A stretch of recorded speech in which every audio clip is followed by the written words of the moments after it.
The message arrived just after midnight. A single line. No greeting, no apology. If you want to join Thanksgiving, come wash the dishes. I stared at the screen, feeling nothing at first. Then a slow, familiar tightness crawled up my spine. The same cold pressure I felt the day my family decided my worth for me. I could almost hear her voice, my daughter-in-law's shrill entitlement, cutting through the silence of my villa in Switzerland. The snow outside pressed against the glass like a patient witness. I didn't reply at first. I let the seconds stretch. I let the moment breathe. Then I typed one word. I put the phone face down on the marble counter. I thought that would be the end of it. But 20 minutes later, my screen exploded with notifications, calls, messages, frantic attempts to reach me. 71 missed calls, most back-to-back, all because they saw the photos. My villa, my life, my quiet, stolen year, the one they gave me by discarding me like waste. Now they wanted back in, and they were scrambling. I took a slow breath. The truth is, this moment didn't start tonight.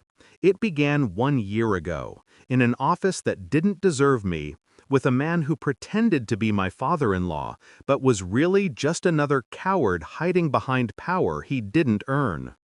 This wasn't revenge. This was gravity. Everything simply fell where it was always meant to fall. I still remember the way he looked at me that morning. Her father, my boss. Hands folded, chin raised, eyes soft with false concern. He didn't invite me to sit. He instructed me. And I obeyed, like a dutiful son-in-law, like a man who still believed loyalty meant something. The board and I were thinking, he began, clearing his throat like the words pained him. You're good at what you do, no doubt, but this year, this promotion, it needs to go to my nephew. I blinked. He needs it, he said, cutting me off with the dismissive flick of his hand. Poor boy's struggling, confidence issues. This'll help him feel useful. Useful, a word he had never bothered to associate with me. I felt something shift inside me, a quiet snap, the kind that doesn't echo outward, just rearranges the bones of who you are. When I told my wife, she didn't even look up from her phone. She just smiled, a small, practiced smile dripping with entitlement she didn't earn. Be proud, she said. You supporting the family, that's what matters. Family. I tasted the word like a bitter pill. Not once did she ask what it felt like to be dismissed.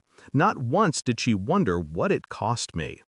Her hand briefly touched mine, cold, casual, already distant.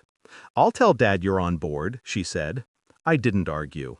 Arguing would have meant I still believed she saw me. Instead, I nodded, and something colder than betrayal settled in my chest. I packed that same night. No explanations, no ultimatums, no scenes. Just silence. And silence, I discovered, can be sharper than any weapon. The world didn't collapse when I left. Their world did. Mine began rebuilding itself. Quietly, methodically, brick by brick. I worked alone, tirelessly, strategically. Every contact they ignored, I nurtured. Every idea they dismissed, I polished. Every risk they feared, I embraced. But a year of solitude teaches you to listen, not just to opportunity, but to the whispers of truth you once ignored.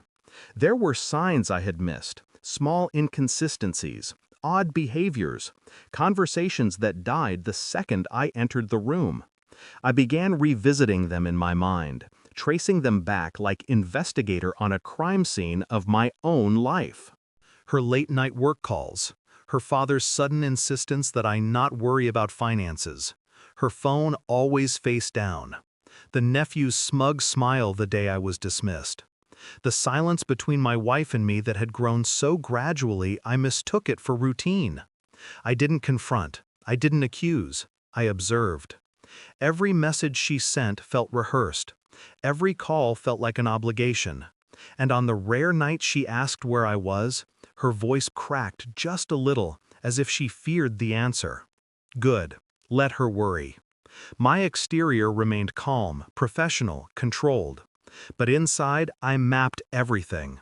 Her patterns, her father's failures, their slow unraveling. And then it happened. Rumors, a failing business, debt, internal disputes, investors pulling out. I didn't interfere. I didn't need to. Their empire was built on arrogance. Arrogance never survives long. I waited. And when the truth finally surfaced, the truth I suspected but never voiced, I felt nothing. No triumph, no sorrow, just confirmation. The bankruptcy papers became public before they realized I already knew. Before they realized I had been tracking their downfall with the same quiet attention they once dismissed in me. My wife, or ex-wife rather, called me first. Her voice was trembling, brittle. We lost everything," she whispered. "Dad, the company, it's all." I said nothing. "Can we talk?" she asked, desperation leaking through the cracks. So I met her, not out of affection, out of finality. I handed her a folder. She opened it, expecting sympathy.